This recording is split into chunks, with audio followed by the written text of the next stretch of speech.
I haven't. The president's been very busy. He was in, Asia doing all these trade agreements. I've been a little busy, as you know. We haven't spoken since he returned. I sent him a text earlier this morning. I saw that as well. What you're seeing is an expression of the president's anger at the situation. He is as angry as I am and the American people are about this madness. And he just desperately wants the government to be reopened so that all these resources can flow to the people who need it so much. Look, as I've said many times about the filibuster, it's not my call. I don't have a say in this. It's a Senate chamber issue. We don't have that in the House, as you know. But the filibuster has traditionally been viewed as a very important safeguard. If the shoe was on the other foot, I don't think our team would like it. The Democrats. Okay, so this is absolutely brutal, and it shows exactly how Trump treats anyone who's loyal to him. Mike Johnson, the Speaker of the House, who's been one of Trump's most loyal supporters, is now being completely abandoned and humiliated by Trump, and Johnson is literally begging his own party members not to abandon him. We're talking about the Speaker of the House, the third most powerful person in the federal government, reduced to publicly panicking and pleading for support because Trump has left him twisting in the wind. This all happened because of the government shutdown. Johnson has been trying to navigate between what Trump wants, what House conservatives want, and what's actually politically viable, and he's been failing. The shutdown continues. Nothing is getting done, and Republicans are taking massive political damage in the polls, and Trump's response has been to distance himself from Johnson, to stop defending him, to leave Johnson out there alone to take all the blame, while Trump focuses on other things and acts like the House chaos isn't his problem. But before we go any further, real quick, let's be honest, you can't really trust headlines anymore. That's why we built Pump Politics, to bring you real stories, real context, and no corporate spin. If you want to stay ahead of the headlines, join our free newsletter. We'll send the news straight to your inbox every day. Just click the link in the description to join. And if you just want to support what we're doing, join us, be part of the community that actually cares about the truth. All right, let's get back to the video. It's not my call. I don't have a say in this. It's a Senate chamber issue. We don't have that in the House, as you know. But the filibuster has traditionally been viewed as a very important safeguard. If the shoe was on the other foot, I don't think our team would like it. The Democrats, look, they've said what they would do. They would pack the Supreme Court. They would make Puerto Rico and D.C. states. They would ban firearms. They would do all sorts of things that would be very harmful for the country. The reports that Johnson has been saying things like it would be easier if Trump were king, that's absolutely insane. The Speaker of the House is supposed to be a check on presidential power, supposed to represent a co-equal branch of government. But Johnson is so broken down and desperate that he's fantasizing about Trump having dictatorial powers.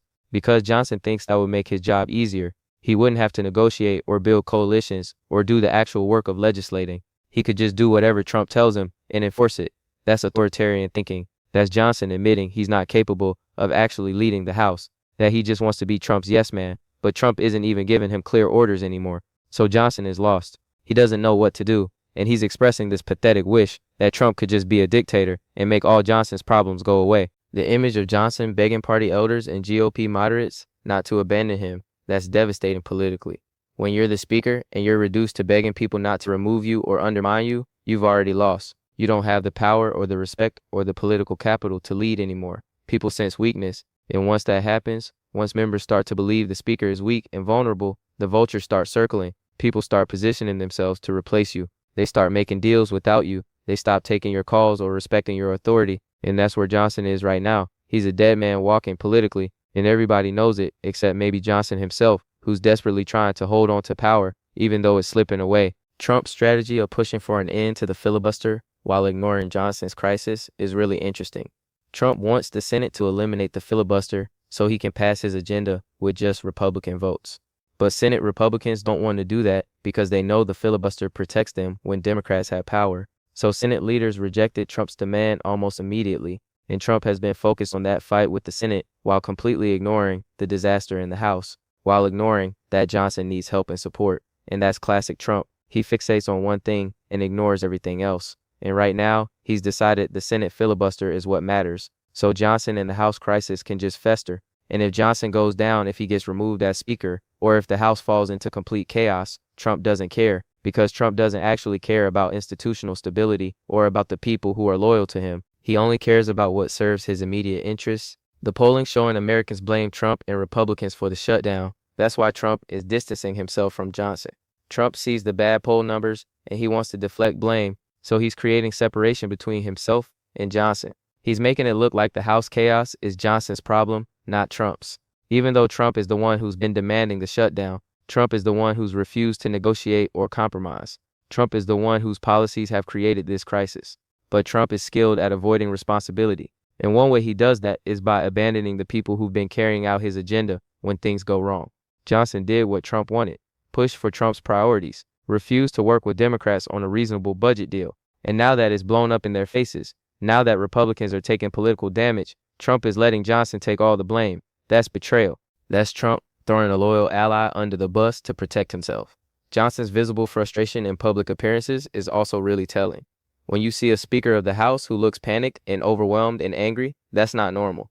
Speakers are usually composed and in control even in difficult situations. But Johnson looks like he's barely holding it together, like he's on the verge of a breakdown. And that's because he's in an impossible situation.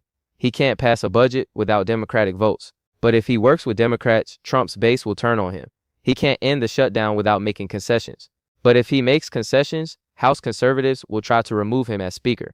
So he's paralyzed, can't move in any direction without creating a political disaster.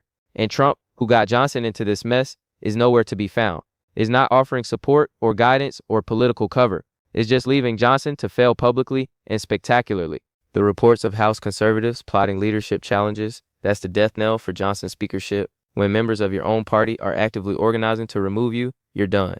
Maybe not immediately, maybe you hang on for a few more weeks or months, but your authority is gone. Your ability to lead is finished because everybody knows you're vulnerable and that there are people working against you. And in that environment, you can't get anything done, can't make deals, can't enforce party discipline. You're just a placeholder waiting to be replaced. And that's where Johnson is heading. The only question is whether he gets removed now or whether he limps along in a weakened state until someone decides to finish him off. All right, so let's dig into exactly how Mike Johnson got to this pathetic position and why Trump's abandonment of him is so politically significant. Johnson became Speaker in October 2023 after Kevin McCarthy was removed, and Johnson was chosen specifically because he was seen as loyal to Trump and acceptable to the most conservative members of the House. Johnson had been one of the architects of the legal strategy to challenge the 2020 election results. He was a Trump true believer, and House Republicans thought that loyalty to Trump would be Johnson's strength, that it would allow him to unite the conference and get things done with Trump's support. But that calculation has proven completely wrong. Because Trump's support is conditional and unreliable, Trump will back you when it serves him. But the moment you become a liability or the moment Trump gets distracted by something else, you're on your own. And that's what's happened to Johnson. The shutdown crisis is the perfect example of Johnson's impossible situation. Trump demanded that Johnson refuse to pass any budget that didn't include massive cuts to domestic spending and full funding for Trump's priorities. Johnson tried to do what Trump wanted, push bills through the House that cut spending dramatically and included all Trump's demands. But those bills were dead on arrival in the Senate, where Democrats and some moderate Republicans refused to support them. So Johnson couldn't get a budget passed, and the government shut down. And now we're more than a month into the longest shutdown in history. Federal workers aren't getting paid. Services are disrupted, Americans are suffering, and the political damage to Republicans is severe, and Trump's response has been to blame Johnson, to say Johnson should have fought harder or been smarter or found a way to win. But there was no way to win. The math doesn't work. Republicans don't have enough votes to pass Trump's agenda without Democratic support, and Democrats won't support Trump's extreme budget, so Johnson was set up to fail, and now Trump is blaming him for failing at an impossible task. Johnson's comment about wishing Trump were king needs to be understood in context. Johnson was expressing frustration with the constitutional system of checks and balances, with the fact that he can't just dictate terms to the Senate or to Democrats, that he has to negotiate and compromise. And Johnson doesn't want to do that. He wants to be able to impose Trump's will by force. And he's frustrated that the system doesn't allow that. So he's fantasizing about dictatorship, about a world where Trump has absolute power and Johnson can just execute Trump's orders without having to worry about opposition or negotiation or democracy. That's a horrifying thing for a Speaker of the House to say, because the Speaker is supposed to believe in democratic governance, supposed to understand that compromise and negotiation are features, not bugs. But Johnson has been so indoctrinated into MAGA thinking that he sees democratic processes as obstacles rather than as essential protections. And that makes him fundamentally unfit for the job of Speaker. The begging that Johnson has been doing behind closed doors is even more pathetic when you understand who he's begging. He's going to senior Republicans who have been skeptical of him from the start. People like Appropriations Committee members who understand how budgets actually work, moderate Republicans who represent swing districts and are terrified of the political damage from the shutdown, And Johnson is asking these people to stick with him, to not work with Democrats on a reasonable budget compromise, to not join any effort to remove him as Speaker. And these people are looking at Johnson like he's crazy, because why would they sacrifice their own political futures for Johnson? Johnson has no power anymore. He can't help them. He can't protect them. And supporting Johnson's failed strategy is just going to make them lose their seats in 2026. So increasingly, these Republicans are ignoring Johnson, are making their own decisions, are talking to Democrats about potential deals that would end the shutdown, and Johnson can't stop them because he has no leverage. Trump's focus on the Senate filibuster while the House burns is really revealing about his priorities and his leadership style. Trump thinks the filibuster is what's preventing him from passing his agenda, so he's demanding that Senate Republicans eliminate the filibuster and allow bills to pass with just 51 votes. But Senate Majority Leader has refused, because Senate Republicans know that eliminating the filibuster would be disastrous for them long term. Yes, it would allow them to pass things now while they have the majority, but Democrats will eventually regain control, and when they do, they'll be able to pass their entire agenda with no Republican input. So the filibuster protects minority party rights, and Senate Republicans aren't willing to give that up just because Trump demands it. And Trump has been raging about this, making it his focus, while completely ignoring the House crisis, not calling Johnson to offer support, not using his bully pulpit to defend Johnson or pressure Democrats, just obsessing over the Senate filibuster. That shows Trump's inability to prioritize, his tendency to fixate on one thing and ignore everything else, and it shows his willingness to abandon allies when they're not useful to his current obsession. The polling damage Republicans are taking from the shutdown is severe and getting worse. Multiple polls show 60 to 70% of Americans blame Trump and congressional Republicans for the shutdown. Only about 25 to 30% blame Democrats. That's a massive gap, and it's showing up in generic ballot polling for 2026. Democrats have opened up significant leads in polls asking which party people plan to vote for in the midterms. Republicans in competitive districts are seeing their approval ratings crater, and all of this is because of Trump's shutdown strategy, because of his refusal to compromise or negotiate. And Johnson has been the face of that strategy in the House, has been the one defending it and trying to implement it. So Johnson is taking enormous political damage, and Trump's response has been to distance himself, to act like the shutdown isn't his fault, to leave Johnson holding the bag. That's political malpractice by Trump. Because even if Trump succeeds in separating himself from the shutdown politically, which is doubtful since he's been demanding it publicly, he's destroying Republican House candidates' chances in 2026. He's putting House control at risk, and he doesn't seem to care. Senate GOP leaders' swift rejection of Trump's filibuster demand is also significant because it shows Trump's declining influence over Republicans. There was a time when if Trump demanded something, Senate Republicans would at least seriously consider it, would agonize over whether to defy him. But now they're just saying no immediately. They're not afraid of Trump anymore, or at least they're more afraid of the long-term consequences of eliminating the filibuster than they are of Trump's anger. And that's a sign of Trump's weakening grip on the party. When Republican leaders are comfortable publicly rejecting Trump's demands, when they're not worried about political retaliation, that means Trump's power is diminishing. And that's creating this dynamic where Trump is more desperate and angry and lashing out, which is why he's abandoning Johnson and others who aren't giving him what he wants.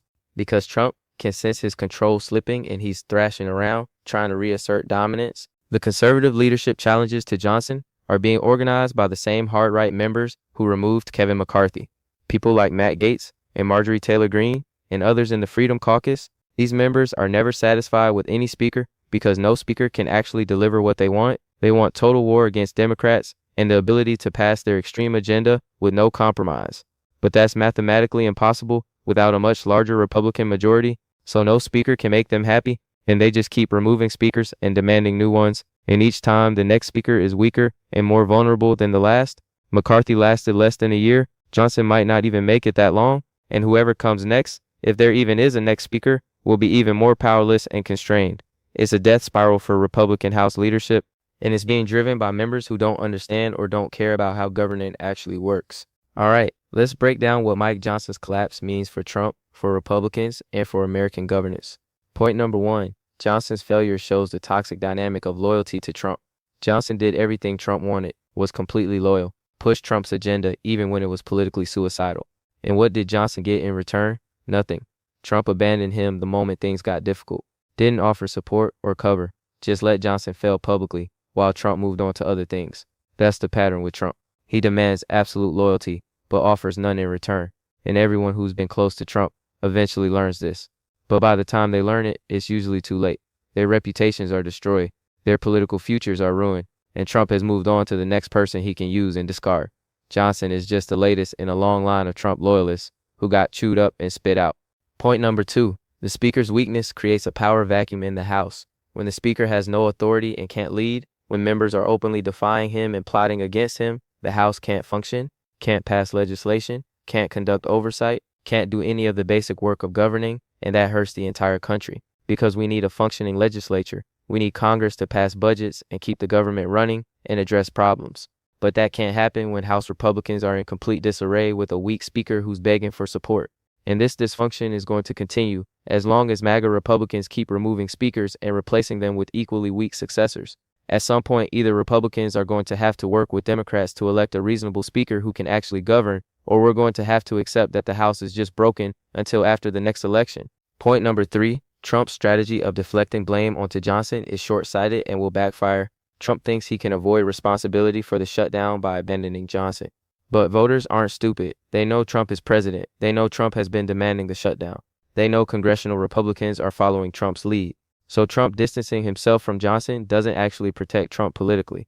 If anything, it makes Trump look worse, makes him look like a leader who abandons his allies, who won't take responsibility for his own decisions, who throws people under the bus to avoid blame. That's terrible leadership, and voters can see it. So Trump's attempt to make this Johnson's problem is going to fail. Trump will still get blamed, but now he's also destroyed his relationship with his own speaker and created even more chaos in the House. Point number 4, Johnson's collapse is going to embolden Democratic efforts to take back the House.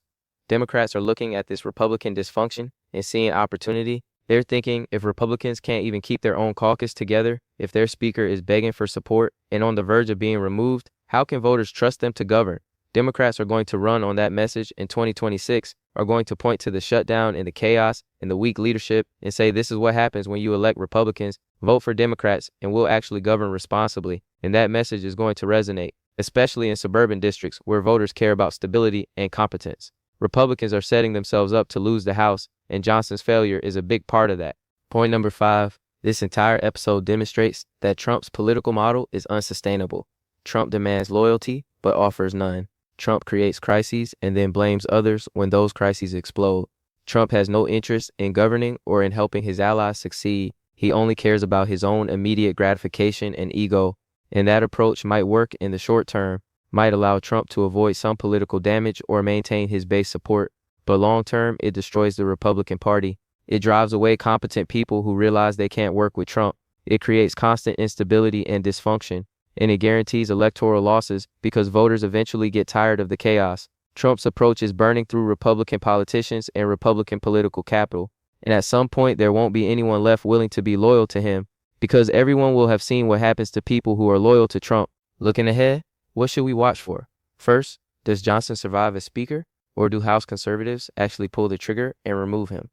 If Johnson is removed, that's going to create even more chaos as Republicans try to elect a new Speaker, and whoever that is will be even weaker than Johnson. Second, does Trump ever intervene to help Johnson, or does he continue to distance himself? Trump's behavior will tell us whether he thinks Johnson is salvageable or whether he's completely written him off. Third, do moderate Republicans start working with Democrats? If enough Republicans decide they can't follow Johnson or Trump anymore, if they decide they need to end the shutdown, even if it means defying party leadership, that could be a game changer. Fourth, how long does the shutdown continue? Every day it goes on, Republicans take more political damage and Johnson looks weaker. Fifth, who's positioning themselves to replace Johnson? If Johnson is on his way out, who are the potential successors? And do any of them actually have a credible plan to unite the Republican conference and govern effectively? Or are we just going to see another weak speaker who lasts a few months before getting removed? The cycle could continue indefinitely unless something fundamentally changes. The fundamental problem is that the Republican caucus is ungovernable right now. You've got MAGA extremists who won't compromise on anything. You've got moderates who need to win swing districts and can't support extreme policies. You've got various factions with competing interests and loyalties. And you've got Trump as a wild card who makes demands but won't help implement them and who abandons people when things get hard. No speaker can succeed in that environment. Not Johnson, not whoever comes next. The job is impossible given the current Republican conference makeup. So either Republicans are going to have to fundamentally change their approach, either the MAGA faction is going to have to accept that they need to compromise and govern responsibly, or the moderate faction is going to have to break with Trump and work with Democrats, or the House is going to remain dysfunctional for the foreseeable future. And that dysfunction has real consequences for the country, for the economy, for people who depend on government services, for America's standing in the world. We can't afford to have a broken legislative branch. We need Congress to function. But right now, the House is broken, and Mike Johnson begging for mercy while Trump abandons him, that's just a symptom of the deeper sickness in the Republican Party, a sickness that's going to keep producing weak, failed speakers until something fundamentally changes about how Republicans approach governing and how they relate to Trump. And right now, there's no sign that change is coming, so we're stuck with chaos and dysfunction. And Johnson is just the latest victim of that dysfunction, a loyal Trump ally who did everything Trump wanted and is now being discarded because Trump doesn't reward loyalty. That's the lesson Mike Johnson is learning, and it's a lesson every other Republican should pay attention to. Because supporting Trump might feel necessary in the moment, but eventually Trump will abandon you too, and you'll be left begging your own party for mercy while Trump has already moved on to his next target.